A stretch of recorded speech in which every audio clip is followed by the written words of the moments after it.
Joining us now from the Senior Bowl is Tom Pelissero here on the Rich Eisen Show. How are you, Tom? Appreciate you taking the time. You got it. What's up, Rich? What's up to the boys in studio What's here? up, Tommy? We're good. Hey, how you doing? Let's hit it. What happened with the Vikings? What is going on? What happened?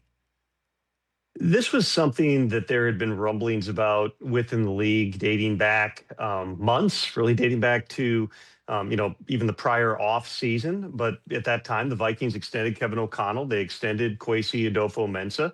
They went through this season, which was frustrating on a lot of different levels. Ownership, as part of their normal course, had their postseason meetings and discussions about how exactly they move forward here. Clearly, the quarterback decision-making in the last offseason did not work, but it was, a broader type of a conversation than that.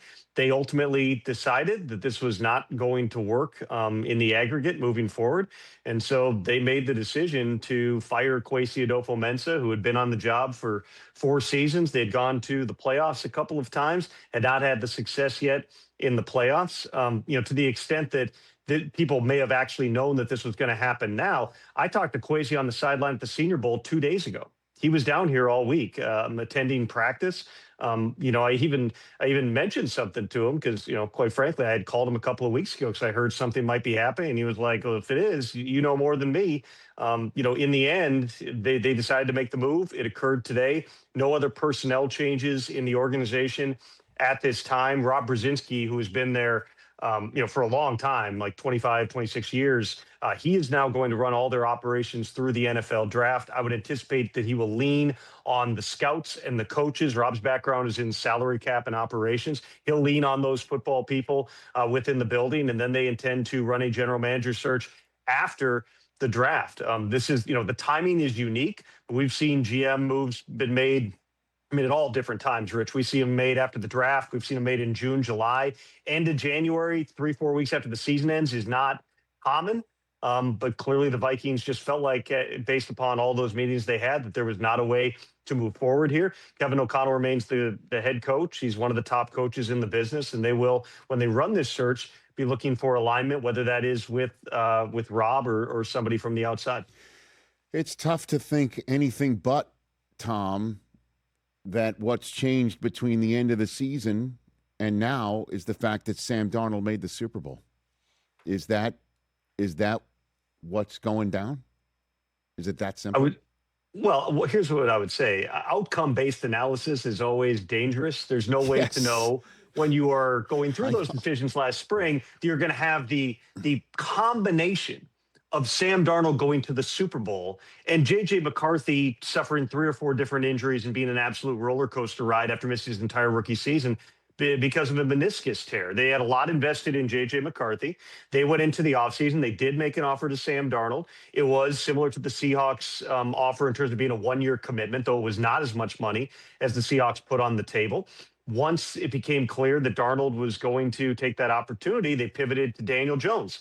They had an almost identical offer to Daniel Jones to what he got with the Colts, but Daniel Jones also saw a clearer path for him to be the long-term quarterback in Indianapolis than he would have in Minnesota with J.J. McCarthy still there. So he opted to move to a different spot. The Vikings actually pulled the offer before Jones went there. And then, they traded for Sam Howell. That didn't work out. They signed Carson Wentz. Frankly, Rich, they might have made the playoffs if Carson Wentz doesn't get hurt. If he's not playing those last couple of games, in absolute agony, you get one more win. That's how far out. They missed the playoffs by a half a game. Maybe these things are a little bit different, but those are some of the calculations that go into the bigger picture. The Vikings are figuring out how to move forward here. I would say it's an oversimplification to say Sam Darnold just killed a guy today, but certainly his success coupled with J.J. McCarthy just not being able to be on track, and part of the broader, the strategies that they've employed here. They signed a bunch of older players who were very expensive. They've got a lot of cap things they got to sort through in the offseason. It just got to that point. There's no kind of untoward stuff here, Rich. There's not, some secret story of why this happened right now. They just ownership met. They felt like this was not going to work moving forward here. And now, they'll pursue somebody who they think is a better fit for the organization and for Kevin O'Connell. Tom Pelissero from the Senior Bowl, which you can catch on NFL Network tomorrow, right here on the Rich Eisen Show. So the Cleveland Browns search is now over. And why did what can you tell us about how Todd Monken wound up there, Tom? Well, as we've documented, Rich, a very thorough search by the Cleveland Browns Yes, for sir. their next head coach. So thorough, in fact, that after they got done interviewing Nate Scheelhaus on Sunday in Los Angeles for something like 7 hours for the job, they flew back. It seemed at that point like maybe they were close to a decision.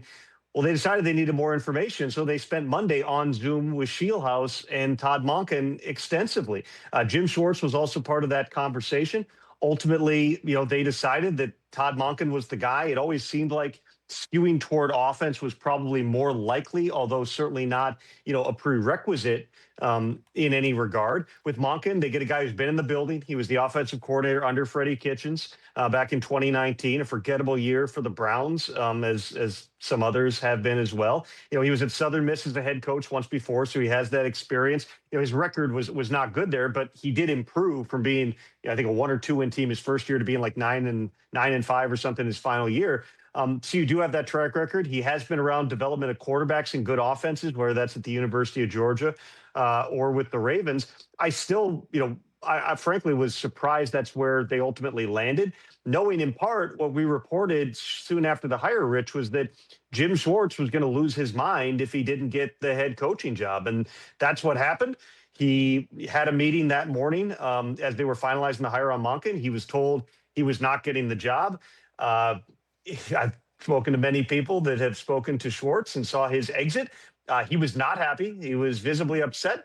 He said a few 4-letter words, as you would imagine. He cleaned out his office down to, I think there might have been a can of soda left in the fridge, but that was about it. He's got no intention of coming back to the Browns. There's still conversations to be had, though, because they've wanted to keep Jim Schwartz. They've intended to keep him. He is under contract. They can tell him, hey, you're going to coach here. You're not going to coach anyplace else. But also, Jim Schwartz is almost 60 years old. He's been there. He's had success. You would think that they would come to the conclusion that, a guy who's unhappy to be there, that may not be the path forward. But those are all pending further discussions here. I'd imagine they want him to talk to Todd Monken. They want to talk to ownership again once things cool off. We'll see what direction that goes. But there are some teams out there, whether that's the 49ers who are looking for a defensive coordinator right now, any number of contenders, maybe even teams that don't have a vacancy right now. If Jim Schwartz became available, he would be of high interest. No doubt about it. Wow. The fact that the Raiders nor the Cardinals have a coach yet, does that mean they're waiting for somebody in the Super Bowl? And if so, are they waiting for the same guy, Tom? Clint Kubiak is going to interview with the Raiders and the Cardinals tomorrow. The way that this works is you are allowed to interview coaches from the teams that are in the Super Bowl. If you did a virtual interview in that first week or the second week, depending on the rules, you're allowed to have an additional in-person session this week, but it's at the mercy of when the team gives you that time to do those interviews. So the Seahawks were game planning like Monday, Tuesday, Wednesday. They're practicing, the last couple of days here. Saturday is the first time that he's had that opportunity. And I don't believe that there's been any decisions made on Clint Kubiak's side or on the team side about exactly what direction this is going to go.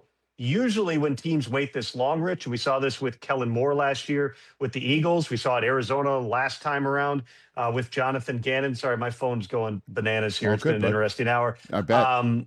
So usually that would tell you they're waiting for someone. But there's several different scenarios here. It could be the Raiders, where you've got Fernando Mendoza in all likelihood as the number one pick, Brock Bowers, Ashton Genty. There are pieces to work with, although there's a ton of work to be done across the roster. Max Crosby, what's his future? He wasn't happy at the end of the season. You got to work through that. Arizona, you don't know who the quarterback is going to be.